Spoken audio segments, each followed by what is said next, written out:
আম্মা বাদ ফাউযু বিল্লাহি মিনাশ শাইতানির রাজিম বিসমিল্লাহির রহমানির রহিম। টেকনাফ থেকে তেতুলিয়া, রূপসা থেকে পাথুলিয়া তথা সারা বাংলাদেশ ব্যাপী জাকের পার্টি চেয়ারম্যান স্যারের হুকুমে ইউনিয়ন ভিত্তিক জনসভা। আজকে এই জনসভায় উপস্থিত টিম প্রধান, যুগ্ম টিম প্রধান, টিম সদস্য টিমের নাম কইও, নাম দরকার নেই, নাম জানার নাম কর, নাম কর, টিমের নাম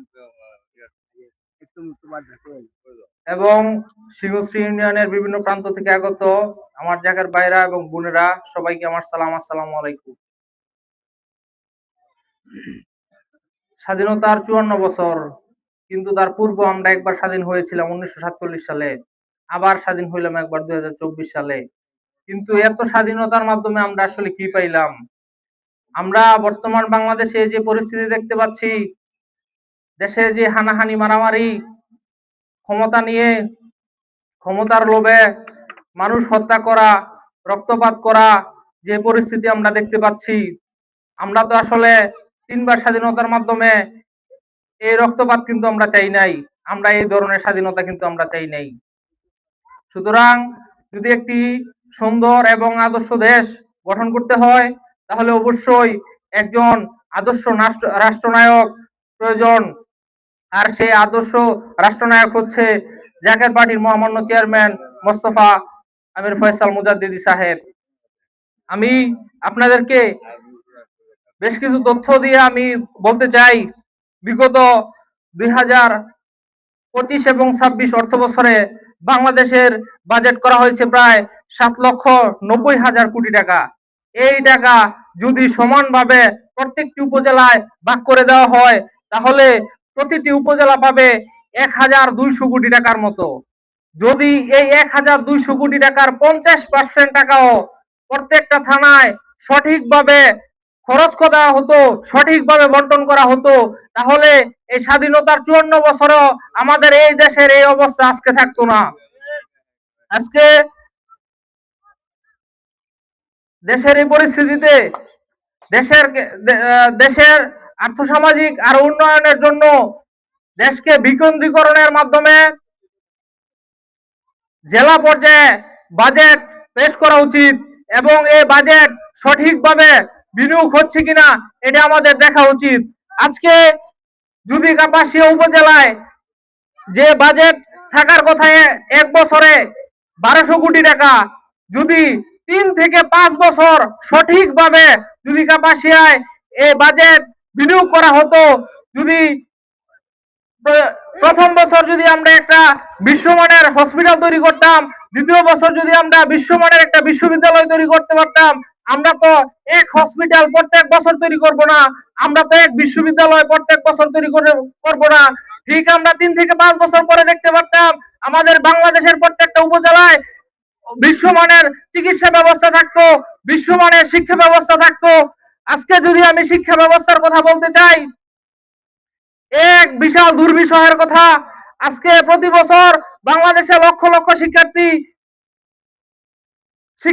তাদের শিক্ষা শেষ করছে, কিন্তু তাদের প্রযুক্তিগত কোনো দক্ষতা তাদের নাই।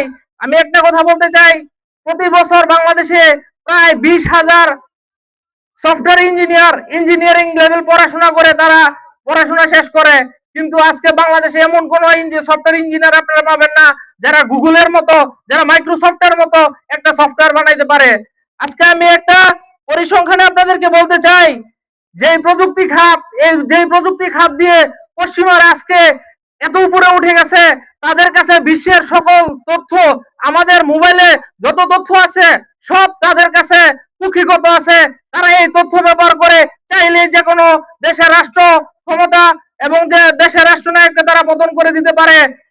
যে ইসরায়েলকে আমরা চিনি, যে মধ্যপ্রাচ্যে যে অরাজকতা সৃষ্টি করছে, সেই মধ্যপ্রাচ্যে সেই ইসরায়েল তাদের জিডিপির প্রায় 5 থেকে 5.5% তারা প্রযুক্তি খাতে ব্যয় করছে।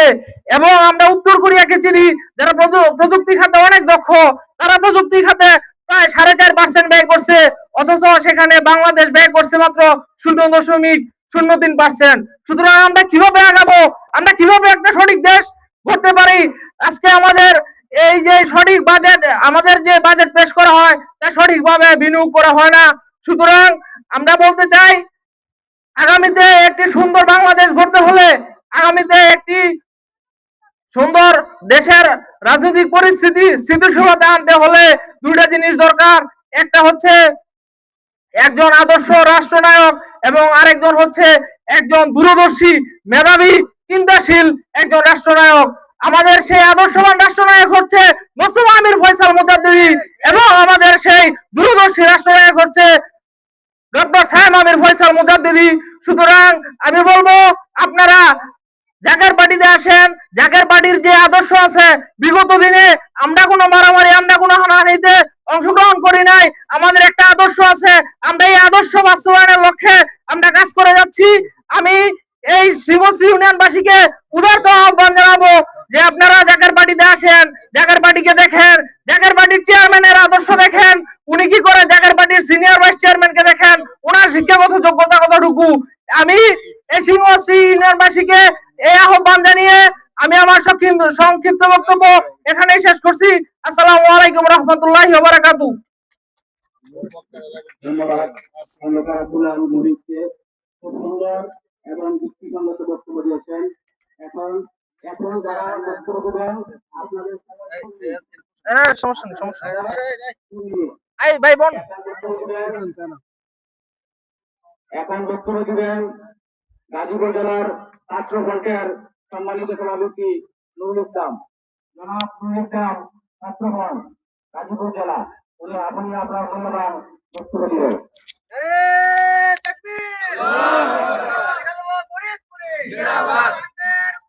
জিন্দাবাদ।